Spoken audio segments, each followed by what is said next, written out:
Augenblick. Je m'appelle Hervé Meillon et je n'ai aucun compte à régler.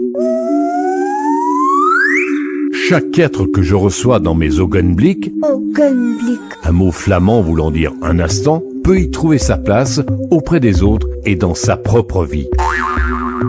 Chaque invité de ces podcasts a sa singularité. J'essaye de prendre en considération, sans parfois y adhérer, les propos et l'expérience de chacun. Dans mes podcasts, je suis en fait une oreille qui parle, une bouche qui écoute. Augenblick. Activate. Bon, on va se faire un petit Augenblick avec Zora Ben-Slimane. Ça va bien, Zora? Ouais, très bien. T'es pas né en Algérie, t'es pas né au Bled. Bien sûr, t'es issu d'une famille de 8 enfants, dont 4 sont nés là-bas au Bled et puis 4 sont nés en France. 4 avant 66 et 4... et moi, je fais partie de la deuxième fournée. Papa, maman sont venus comment en France? D'abord, mon père est venu en 44 et ma mère est venue après... il est retourné en Algérie, il est revenu avec ma mère en 66. Et ils ont jamais eu envie de repartir là-bas au Bled? Bon, en fait, ils faisaient des allers-retours, 6 mois de temps en temps. En fait, ça leur manquait pas du tout. Et quand t'as des enfants français, après, c'est difficile de repartir. C'est comme quand t'habites à la mer et tu dois aller habiter dans le nord, tu te dis tes enfants ados, ils veulent pas bouger, quoi. Et Zora, c'est quoi finalement un arabe? Moi, je me présente souvent comme ça. Je suis africaine du nord de la France. Donc, c'est-à-dire Roubaix. Mais un arabe, moi je dis souvent aussi ça. C'est les Arabes, c'est souvent et surtout les Algériens, c'est les Français du Maghreb, c'est un peu les énervés, quoi. Un peu, on est à l'image du Français, quoi. Augenblick. Ben-Slimane, c'est son nom de famille. Zora, c'est son prénom. Elle joue un spectacle qui s'appelle Guerre, Paix et Bidoun. Alors Bidoun, on l'entend dans le spectacle et on comprend ce que c'est un petit peu. Ouais, c'est le pot de chambre qu'on avait dans les années 80. Et les toilettes étaient à l'extérieur, et même dans notre maison, les toilettes étaient à l'extérieur. Donc pour pas se peler les miches, on avait tous un bidoun pour pas descendre dans le froid, quoi. Ça a commencé à quel âge? Tu as 8 ans de corvée? Tu as eu 8 ans de corvée de bidoun, je crois, non? De 0 jusqu'à, je pense que très tard, même 12-13 ans, j'ai fait ça. Est-ce que quand on habite, comme toi, Roubaix, depuis des années, on pense des fois aller s'installer en Algérie? Ah non, moi jamais, franchement. Moi, Pourquoi? En fait, quand on est en France et qu'on écoute Johnny Hallyday et qu'on écoute Maxime Le Forestier, on se sent quand même bien français. Moi, c'est vrai que l'Algérie, moi, me manque parce que comme j'ai passé toutes mes vacances scolaires là-bas, au bout de la 6e minute, j'ai envie de retourner en France, quoi. Souvent, quand je suis là-bas et quand je suis en France, des fois, voilà, je peux pas passer mes mois d'août, par exemple, en France. C'est pas possible. Je suis obligé de partir. Dans le spectacle, tu dis à un moment, une émigrée, c'est une touriste dans son propre pays. Ouais, parce que c'est vrai, c'est que moi j'ai une petite histoire dans le spectacle où ma cousine m'envoie porter du lait chez sa grand-mère et elle me dit vas-y, mais surtout tu ne parles pas parce qu'avec ton accent français tu vas te faire choper. Donc elle m'a déguisé, elle m'a mis le foulard, la tenue et tout, et finalement t'es plus fort que toi quand tu parles, voilà, t'as l'accent français, c'est pas possible autrement. Et en France je l'ai pas, l'accent arabe.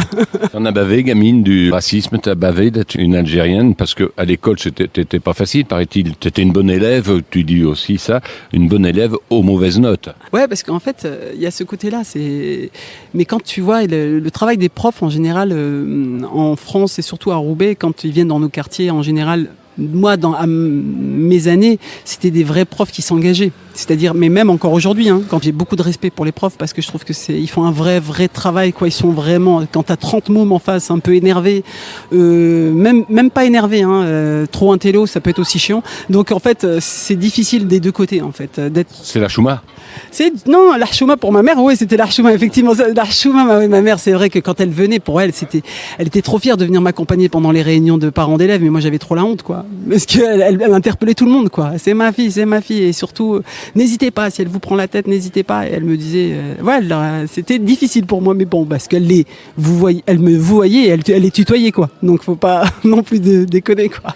Alors, maman est toujours tout le monde, ton papa est parti, ils avaient 20 ans de différence. Ouais. Ta maman, quand elle voit le spectacle, qu'est-ce qu'elle dit? Elle est assez fière, elle a toujours été proche de nous, en fait, et elle est trop fière de moi. Bon, par exemple, quand je joue, elle peut prendre sa chaise en plastique et se mettre en face de moi. J'ai dit non, mais attends, mais il y aura des sièges, t'inquiète pas. Donc elle pense que c'est du camping, donc je dis non, c'est pas du camping. Quand tu vas avoir un spectacle, t'auras ton siège, t'inquiète. Est-ce que ton spectacle ne pourrait pas être considéré par certains Algériens, par certains Arabes comme un blasphème? Oui, c'est possible, mais même du côté des bourgeois français. pas du blasphème, mais moi j'ai mis du temps, par exemple, à montrer mon spectacle à mes beaux-parents, qui sont assez bourgeois. Et j'étais un peu gêné de les casser. Tu es marié avec un Français, hein? Pour tout, j'essaye d'être vraiment au même niveau chez les Français et les Arabes. J'ai mis du temps pour la blague, tout le temps écrire en disant est-ce que j'ai mis suffisamment de trucs ou pas, tu vois. J'avais pas envie et en plus c'est tout le temps fait avec tendresse, quoi. Mais et j'essaye tout le temps effectivement de préparer, parce que moi le but c'est pas de diviser, moi le but c'est de pouvoir parler des conflits ensemble. Un instant, Augenblick. Augenblick. Ce qui est chouette dans ton spectacle, c'est que tu y mêles bien entendu beaucoup de la chanson, parce que la chanson, ça doit être quelque chose qui prime même plus pour toi que le one-man show. Ah bah oui, parce que moi j'ai fait 3 albums et j'ai signé en maison 10 chez Warner. J'ai fait la première partie de Mathieu Chédid et c'est grâce à lui que j'ai signé, et qui m'avait dit mais viens sur Paris. Mais moi la chanson ça fait partie de ma vie, quoi. J'écoute plus de la musique que de voir du théâtre, ça c'est sûr. C'est un cri qui vient de l'intérieur, vraiment? Ah, Bernard Lavilliers, attention les références. Tu crois au diable? Ben, je le croyais quand j'étais plus jeune, effectivement. Mais non, avec le temps, ça dépend, franchement. J'aime pas... ouais, non, franchement, le diable, c'est flippant quand on en parle. Chez nous, on a tout le temps eu peur de plein de trucs. Mais j'essaye de m'enlever, parce que je me dis c'est une connerie quand même. Mais tu crois quand même en Dieu? En fait, ça dépend des fois. Parce que franchement, quand tu perds des gens autour de toi, des fois tu dis merde, c'est quoi cette vie et tout. Et moi, je pratique pas du tout. Mais ça me dérange pas d'être avec des gens croyants. Parce que des fois, je trouve que les gens croyants ont ce côté apaisant. Je peux comprendre qu'on croit en quelque chose, parce que la vie c'est pas facile de croire, mais je crois en l'humain, en fait, hein, ça dépend vraiment. Ça, je crois en l'humain, aux gens gentils. Raison pour laquelle tu mets dans ton spectacle l'extrait de Balavoine quand il s'adresse à Mitterrand. Ah ouais, moi, Balavoine, mais qu'est-ce que je l'ai écouté. Moi, je me disais, je savais que j'allais jouer un spectacle un jour, un seul en scène, et je me dis, ce mec-là, il faut absolument que je le mette dans mon spectacle. Quand il dit des mots, quand il dit ce que je peux vous dire, c'est que la jeunesse se désespère, elle est profondément désespérée, parce qu'elle ne croit plus en la politique française, et moi, je pense qu'elle a en règle générale, en résumant un peu, bien raison. Ce que je peux vous dire, c'est que le désespoir est mobilisateur, et quand il est mobilisateur, il est dangereux. Et moi, c'est vrai que j'ai toujours été de gauche, par exemple, mais aujourd'hui, je suis assez tolérante avec les gens de droite aussi.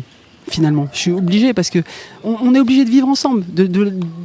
C'est la vie. J'arrive pas je peux pas dire à toi t'es un con, toi tu réfléchis mieux. Je suis obligé de vivre avec tout le monde, quoi. Juste un instant avec vous, Augenblick. Nous parlons avec Zora Ben Slimane, guerre, paix et bidoune, terrier entre deux cultures sans vouloir renoncer à aucune. C'est clair, pour moi c'est les deux ou rien. C'est je veux le macroute et le camembert, quoi. Ma mère, c'est ce qu'elle dit. Ma mère elle me dit je veux le dessert et le fromage. Et ben voilà, moi je veux le macroute et le camembert, j'ai pas le choix. Il y a la sorte, ta maman, dont tu parles dans le spectacle, cette tante terrible qui, quand tu as 13 ans, veut t'emmener chez le médecin et t'emmène chez le médecin. Ouais, ben en fait, finalement, elle m'emmène pas. Elle a pris conscience qu'il fallait pas le faire, quoi. Mais c'est vrai que c'était une tante qui prenait la place, l'esprit de ma mère. Ma mère était assez soumise. Alors pourquoi elle voulait t'emmener à l'hôpital? C'était pour vérifier si j'étais vierge. C'était un peu l'idée. C'est un peu la fierté. Mais aujourd'hui, c'est encore le cas. Ils vont peut-être pas chez le médecin, tout ça, mais pour eux, ils appellent une femme halal. Ils appellent ça. Il faut montrer le drap attaché. Ouais, mais pas partout, en fait. Apparemment, c'était un truc à l'ancienne, ça. Mais je pense que c'est un certificat. Et encore, de toute façon, c'est hyper important, même pour des hommes. J'avais rien fait à 13 ans encore. Le problème avec tout ça, c'est heureusement que le vice n'est pas rentré en moi, hein, parce que j'ai accepté cette sexualité plus tard. Mais effectivement, quand tu découvres la sexualité comme ça, quand on te dit attention, hein, ne va pas voir ailleurs et tout, tout le monde trouve ça normal. Donc voilà, je voulais en parler. C'est vrai que j'essaye d'en parler avec de l'humour. Tu as 52 balais, Zora. Tu as des enfants, tu as une fille, je crois. Ah, j'ai une fille de 24 ans et un fils de 21 ans. Comment ils ont réagi au fait, eux aussi, d'être algériens? Algériens français, quoi. Je me dis, ils se posent les mêmes questions que moi. Moi, j'imagine, je leur dis, la seule solution, c'est de rester en contact. Et si des fois, ils viennent avec des grosses idées, des fois flippantes, mais je suis obligé de faire avec, et on arrive à échanger et à en discuter, et peut-être leur faire changer d'avis. Et c'est ce que j'arrive avec mon fils, parce que mon fils, il était entre les deux, entre les gens croyants et les gens non croyants. Et lui, il s'est posé cette question-là, la même que moi.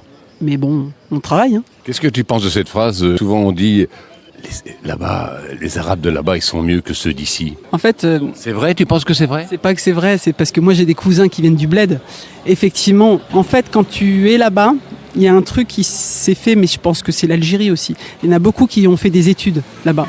Et les intellectuels en Algérie ont une ouverture, c'est que ils sont bloqués, ils comprennent pas. Des fois, moi, ils me parlent, ils me disent mais je comprends pas pourquoi ils revendiquent. Mais il faut aussi entendre pourquoi les jeunes se revendiquent, parce que la pauvreté socialement, c'est dur.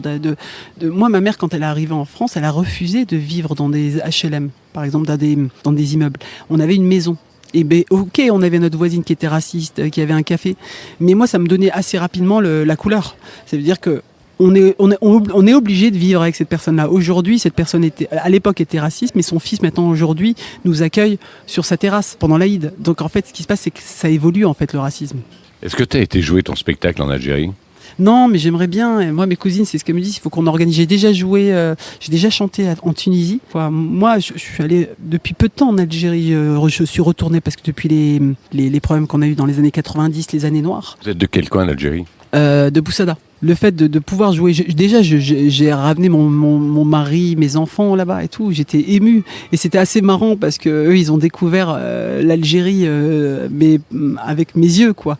Et comme je leur ai dit, je risque d'être ému pour le moindre truc. Donc, et moi, l'Algérie, c'est 200%, quoi. J'aime l'Algérie vraiment, quoi. C'est vrai que ton spectacle, je le disais tout à l'heure, est ponctué de chansons françaises. Et puis un truc marrant, c'est qu'on apprend durant ton spectacle que maman, elle s'appelle comment maman ? Fatia. Que Fatia, ta maman, dans son portefeuille, elle a une photo de Ringo et Sheila. Ouais, de Ringo et Sheila. Moi, j'ai pas compris au départ. Je me dis, et c'est vrai que moi, au départ, ce spectacle-là, je voulais faire un spectacle autour de son histoire. Et au bout de 4 heures d'interview, elle me racontait la colonisation, tout ça. Ça me faisait flipper. Je me dis, non, mais je peux pas parler de ça. Ça me parle, mais c'est trop flippant. Je voulais quand même mettre de l'humour. Je voulais mettre de la chanson. Et elle m'a dit, à un moment donné, je crois, allez, la 3e heure, elle me dit, Zora, j'ai dans mon portefeuille Ringo et Sheila. Je dis, quoi? C'est quoi ce truc? Non, mais ça va être énorme. On va démarrer comme ça, le spectacle, avec Ringo et Sheila, et je vais traverser ça avec de la chanson française. J'ai trouvé ça trop délirant, quoi. Tu dis aussi à un moment qu'une Française qui aime les Arabes, c'est une bourgeoise déguisée en rebelle. Pour terminer, tu voudrais nous fredonner Mon ami la rose, que tu chantes sur scène d'ailleurs? Voilà, celui qui m'a fait courber la tête. Et je sens que je tombe, et je sens que je tombe, mon cœur est presque nu. J'ai un pied dans la tombe, déjà je ne suis plus. Guerre, paix et bidoune, Zora Ben Slimane. Donc si vous la voulez, pour parler aussi de son métier, pour parler de sa vie, tiraillée en 2 cultures. Elle veut renoncer à aucune des cultures et elle était aujourd'hui dans cet Augenblick. Merci Zora. Merci de m'avoir accueilli. Augenblick.